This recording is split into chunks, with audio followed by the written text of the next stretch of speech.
بالله من شرور أنفسنا وسيئات أعمالنا من يهده الله فلا مضل له ومن يضلل فلا هادي له أشهد أن لا إله إلا الله وحده لا شريك له وأشهد أن محمدا عبده ورسوله لا نبي بعده. يقول الله تبارك وتعالى يا أيها الذين آمنوا اتقوا الله حق تقاته ولا تموتن إلا وأنتم مسلمون. أما بعد فإن أصدق الحديث كتاب الله وخير الهدي هدي محمد صلى الله عليه وسلم وشر الأمور محدثاتها فإن كل محدثة بدعة وكل بدعة ضلالة وكل ضلالة في النار. Ma'asyiral muslimin azani Allah wa iyyakum. Pada tahun 60 Hijriah, Yazid bin Muawiyah dibaiat sebagai Amirul Mukminin di Syam, yaitu Damaskus sekarang. Kemudian kelompok Yazid ini mengajak Al-Husain radhiyallahu anhu, cucu dari Nabi sallallahu alaihi wasallam, untuk ikut membaiat Yazid. Namun Husain menolak karena beliau merasa lebih berhak sebagai Amirul Mukminin, sebagai pengganti saudara kembarnya yaitu Al-Hasan radhiyallahu anhu. Akhirnya beliau meninggalkan Madinah menuju Mekah.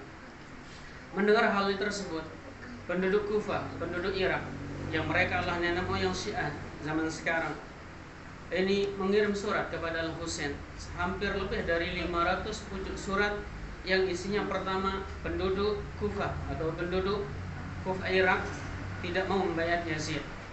Mereka hanya mau membaiat Husain sebagai pemimpin, dan mereka mengundang Husain untuk datang ke Kufah, yaitu salah satu kota besar di Irak pada waktu itu, agar bisa dibaiat. Untuk menyelidiki kebenaran ini, maka Husain mengirim sepupunya yaitu Muslim ibnu Aqil memeriksa keadaan di Kufah, Irak yang sebenarnya. Sampai di sana dia singgah di rumah Hani bin Urwah. Di rumah ini penduduk Kufah ini banyak sekali yang datang membaiat Husain sebagai Amirul Mukminin. Ini di rumah Hani bin Urwah dan diwakilkan oleh Muslim bin Aqil. Dan merasa penduduk Kufah ternyata mereka loyal kepada Husain. Hanya Muslim ini menulis surat kepada Husain untuk segera datang ke Kufah, karena penduduk Kufah ini sudah siap-siap membaiat beliau. Akhirnya berita tentang penduduk Kufah ini didengar langsung oleh Yazid sebagai Amirul Mukminin, dan beliau pada waktu itu memerintahkan kepada Nu'man bin Bashir radhiyallahu anhu, gubernur Basrah pada waktu itu, untuk meriksa keadaan tersebut. Tapi karena tidak perhatian, sahabat Nu'man bin Bashir kemudian dima'zulkan atau dinonaktifkan. Akhirnya diserahkan ini kepemimpinan dua kota besar yaitu Basrah dan Kufah di Irak kepada Ubaidillah bin Ziyad sebagai gubernur dua wilayah tersebut. Akhirnya Ubaidillah ini menemui Hani bin Urwah dan menanyakan tentang gejolak di Kufah. Ada apa di sana? Tetapi Hani bin Urwah ini enggan bercerita sehingga dia dipenjara oleh Yazid bin Ubaidillah bin Yazid, gubernur waktu tersebut. Akhirnya Muslim bin Aqil yang masih berada di Irak pada waktu itu dengan 4.000 pendukung Husain dari kalangan orang-orang Irak mengepung istana Ubaidillah bin Ziyad, istana gubernur tersebut pada siang hari. Tetapi Ubaidillah bin Ziyad merespon pengepungan tersebut dengan mengancam akan mendatangkan pasukan dari Syam. Ternyata gertakan tersebut membuat takut orang-orang ini. Dari 4.000 orang yang ini membacking Muslim, satu demi satu mereka pergi dan hanya tersisa 30 orang di sore hari. Menjelang matahari terbenam, satu pun tidak ada lagi yang tersisa ini dari pendukung Husain tersebut. Akhirnya cuma Muslim bin Aqil sendiri yang seorang diri di depan ini istana Ubaidillah bin Ziyad, gubernur pada waktu tersebut.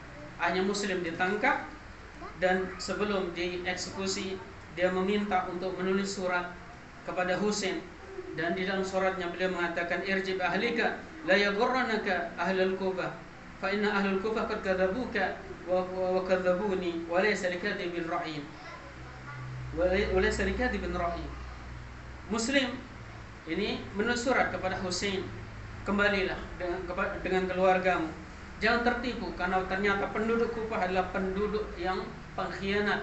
Mereka berkhianat kepada saya dan juga berkhianat kepadamu. Dan mereka adalah orang-orang yang tidak punya akal. Akhirnya Muslim bin Aqil ini dibunuh tepatnya pada tanggal 9 Dzulhijjah, pada hari Arafah. Kemudian Husain karena sudah bertekad ingin berangkat ke Kufah, Irak, beliau berangkat pada tanggal 8 Dzulhijjah, hari Tarwiyah. Tetapi para sahabat senior semuanya ini mencegah keberangkatannya, Ibnu Umar, Ibnu Abbas dan yang lainnya. Tapi Husain tetap nekat untuk berangkat. Akhirnya ketika menginjakkan kaki di suatu tempat yang bernama Karbala bersama 73 orang pendampingnya, beliau bertanya, apa nama tempat ini? Maka orang-orang menjawab Karbala. Maka Husain mengatakan karbun wabala. Karbala itu adalah karbun wabala, malapetaka dan bencana. Berbeda dengan orang-orang Syiah yang menganggap Karbala pada waktu sekarang ini adalah tempat yang suci, dan di sana mereka tawaf dan minta kepada kuburan Husain. Inilah karakter dari orang-orang Irak yang mereka adalah pengkhianat. Kemudian datanglah Ubaidillah bin Ziyad bersama 4.000 pasukan. Mereka bertemu di Karbala. Sementara pada waktu itu Husain bersama 73 orang saja dari Mekah. Akhirnya melihat pasukan tidak seimbang, Husain ini ingin berdamai dan menawarkan 3 hal. Pilihan pertama, kalian menjamin keamanan saya mau pulang. Saya tidak mau ini berkelahi. Pilihan yang kedua, biarkan saya pergi ke Yazid untuk membaiat Yazid sebagai pemimpin. Saya tidak mau jadi pemimpin lagi. Yang ketiga, biarkan saya pergi ke perbatasan kaum muslimin untuk berjihad melawan orang-orang kafir. Karena di Syam waktu itu peperangan antar tentara salib dan kaum muslimin masih bergejolak. Biarkan saya ke sana. Akhirnya Ubaidillah bin Ziyad menyetujui tawaran tersebut. Tetapi salah seorang pendamping yang bernama Syamr bin Dzil Jawshan, ini masih keluarganya dia juga, ini protes, jangan kabulkan tawarannya. Jadikan dia tawananmu, wahai Ubaid. Akhirnya Ubaidillah ini bin Ziyad ingin menawan Husain. Namun Husain radhiyallahu anhu menolak menjadi tawanan Ubaidillah. Akhirnya terjadilah ketegangan, yang mana kemudian Husain mengingatkan kepada mereka. Mereka bercamuk bahwa saya ini adalah cucu dari Rasulullah sallallahu alaihi wasallam. Saya adalah tuannya para pemuda di surga. Akhirnya mendengar ceramah tersebut, 30 orang pasukan Ubaidillah bin Ziyad ini membela mendukung Husain. Jadilah pendukung Husain pada waktu tersebut hanya 100 orang. Tapi bagaimana 100 bisa melawan 4.000 orang? Akhirnya semua ini tewas kecuali 1 orang, yaitu Husain radhiyallahu anhu seorang diri. Tetapi karena pasukan Irak ini masih hormat kepada cucu Nabi sallallahu alaihi wasallam, satu pun tidak ada yang mau untuk menyabetkan pedangnya mendekati Husain dengan senjatanya, karena mereka tahu mulianya Husain di hadapan Nabi sallallahu alaihi wasallam. Tetapi lagi-lagi Syamr bin Dzil Jawshan ini, kerabatnya Yazid bin Ubaidillah ini mengatakan serang dia, dan dia lebih dahulu untuk memanah Husain. Akhirnya Husain jatuh ke bumi dan meninggal dunia syahid di jalan Allah Subhanahu wa taala. Dari pelajaran ini para jemaah yang dimuliakan oleh Allah Subhanahu wa taala, ada beberapa faedah penting. Yang pertama, hendaknya kita menahan diri dari pergolakan atau kudeta yang terjadi di zaman para sahabat Nabi sallallahu alaihi wasallam atau para tabi'in. Sebagaimana perkataan Ibnu Taimiyah rahimahullah taala, "Tilka dima'un taharallahu minha yadayya." Itu adalah darah yang tumpah dan Allah SWT sudah membersihkan tangan kita darinya. Kita alhamdulillah kita tidak ikut dulu bertikai. Fala uhibbu an ukhadziba biha lisannya. Maka jangan sekali-kali kita mengotori lisan kita dengan darah-darah mereka. Artinya jangan kita ikut campur, karena itulah fitnah yang terjadi dengan kalangan para sahabat. Yang kedua, hendaknya semua muslim merasa bersedih karena kematian Al-Husain radhiyallahu anhu. Karena Nabi SAW mengatakan, "Man ahabbahuma faqad ahabbani." Siapa yang mencintai Hasan dan Husain maka dia sudah mencintai saya. "Wa man abghadahuma faqad abghadani." Siapa yang membenci Hasan dan Husain maka dia telah membenci saya. kata Nabi SAW. Kemudian Nabi juga mengatakan Hasan dan Husain sayyidah syabab ahli jannah. Hasan dan Husain adalah dua tuan ini pemuda penduduk surga. Dan Allah SWT membuktikan bahwasanya yang keliru adalah orang-orang yang membunuh Husain, karena Husain sendiri sudah berdamai.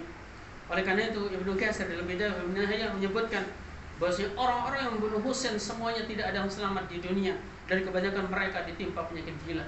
Alhamdulillah.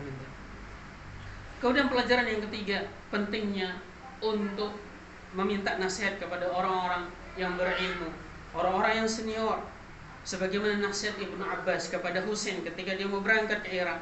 Ya ibn ammi, wahai misanku, wahai sepupuku, atau sabar wala asbur, saya berusaha sabar, menahan diri, tapi saya tidak mau menahan diri sekarang. Saya harus menasihatimu. Inna takhawafu alayka fi hadzal wajh halak wal istisal. Saya takut kamu akan hancur. Inna ahlal Iraq qaumun gudur. Karena penduduk Irak dari dulu dan juga nanti sampai hari kiamat, penduduk Irak itu adalah kaum pengkhianat.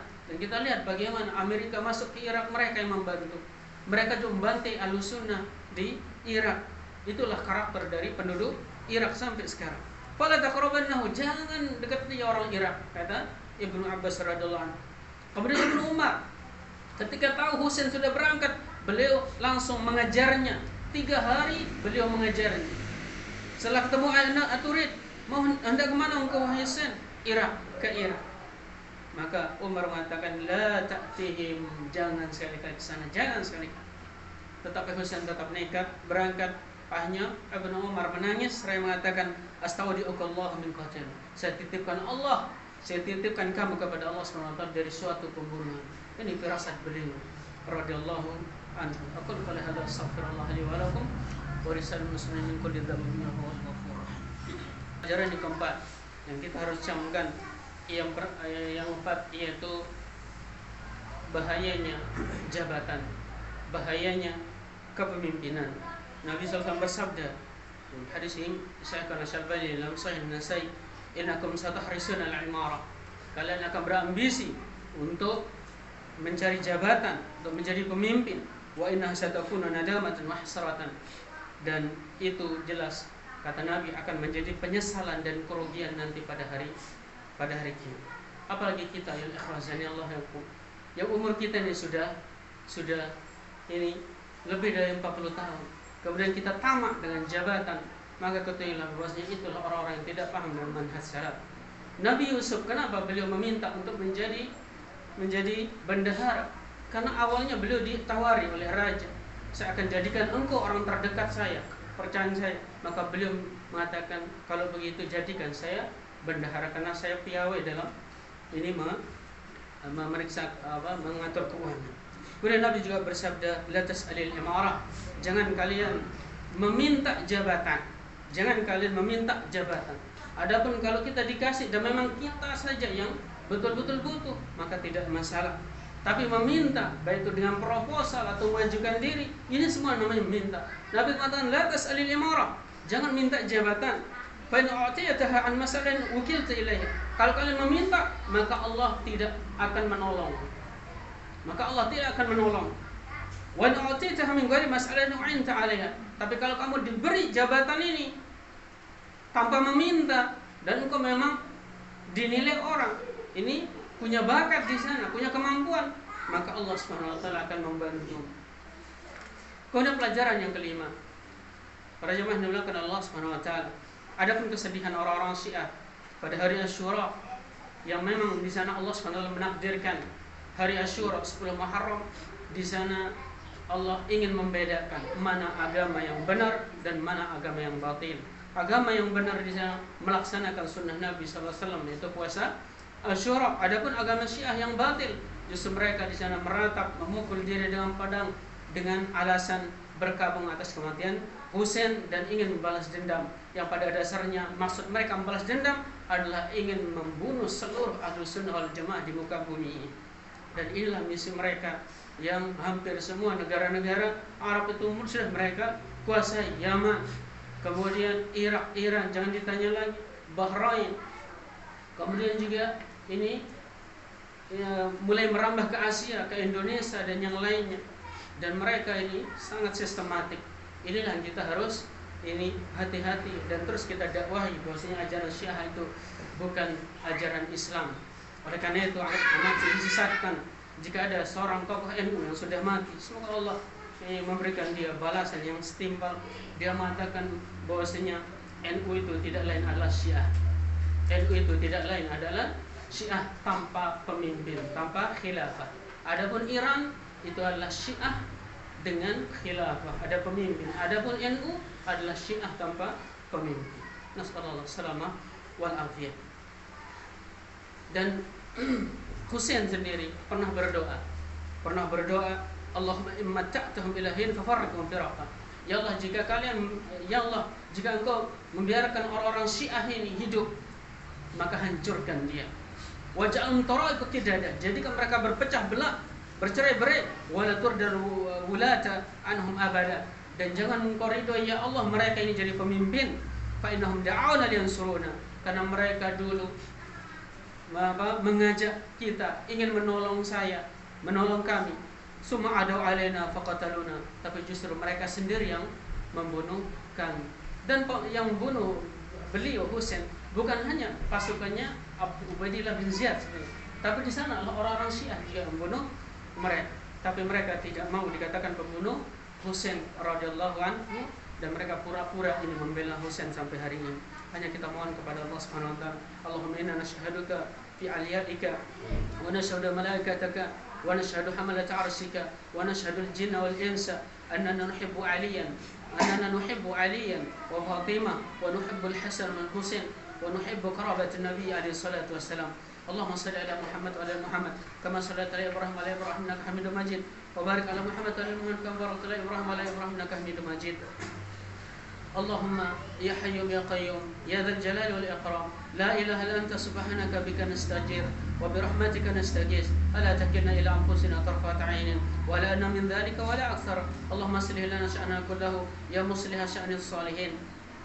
Allahumma ij'al jam'ana hadha jam'an marhuma waj'al tafarruqana min ba'dihi tafarruqan ma'suman wa la tada' fina wa la ma'ana shakiyan wa la mahruman.